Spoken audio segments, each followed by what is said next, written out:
বাংলাদেশি পণ্যের উপর ৩৫% শুল্ক আরোপের ঘোষণা ট্রাম্পের।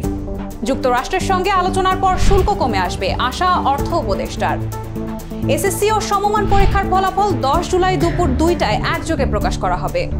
গত ৩ নির্বাচনকে বৈধ বলা পর্যবেক্ষকদের এবার পর্যবেক্ষণের সুযোগ দেওয়া হবে না বললেন এএমএম নাসির উদ্দিন।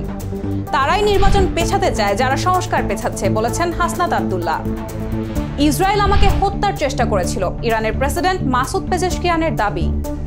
নেতানিয়াহুকে গ্রেফতারের হুমকি দেওয়াতে মামদানিকে সতর্ক করলেন ট্রাম্প। ব্যাচেলর পয়েন্টের নির্মাতা ও অভিনেতা সহ ৬ জনকে লিগ্যাল নোটিশ। রুডিগার এমবাপ্পেকে জরিমানা করল উয়েফা।